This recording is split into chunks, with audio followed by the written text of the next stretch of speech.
دا موږ طالبانو ملایانو فکرن دا تر استعمار لاندې راغلي یو. تاسې خفه نه شئ. لکه ګوره زه یو مثال درته وایم. اوس دا کرکټ دا لوبه وسوله، موږ ورته خوشحاله وو که نه وو؟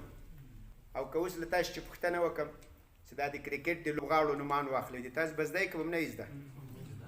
د ټولو به زده یې، زده م دي. او د 10 مبشره بالجنه نومان در چې وغواړم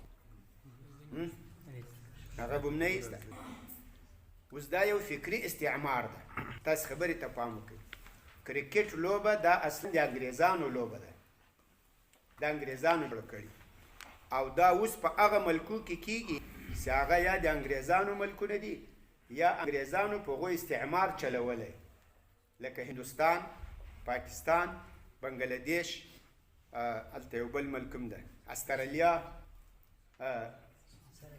سریلانکا، زیمبابوې، دغه چې په کومو ځایو کې انګریزانو حکومت کړی د استعمار امپراتوري، هغه دا لوبه لري. جاپان کرکټ لري، چین، فرانسه، جرمني، امریکا، ولې نه لري؟ په هغو باندې انګریزانو استعمار نه ده کړی، هغه د انګریزانو مستعمره نه وه. اوس افغانانو ته ظاهران هم دوی ولې کرکټ کوي؟ تاسو خو افتخار کوئ چې موږ 3 وارې له انګریزانو سره جنګ کړی، 3 جهادونه هم کړي، انګریزانو ته هم شکست ورکړی. نو شکست یې ورکړی، اوس د هغو په لوبه باندې څه کوي؟ موږ شکست ورکړی، خو هغه عسکري شکست ورکړی، عسکري استعمار هم نه ده منلی. فکرا موږ مستعمره یو، فکرا موږ څنګه یو؟ ورته خوشحاله یو. اسوټه یو، هغه بال ته څنګه یو؟ هغو ته خوشحاله یو. هغه سوټي و هلته موږ بیمین وایو، څه شی وایو؟ هغو ته څه شی وایو؟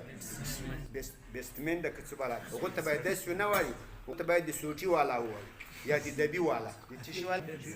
خو دا نوم به تاسو ته هم بې ادبي ښکاري. د ما خبره هم کېدی چې تاسو ته داسې یو غلطه خبر ښکاري.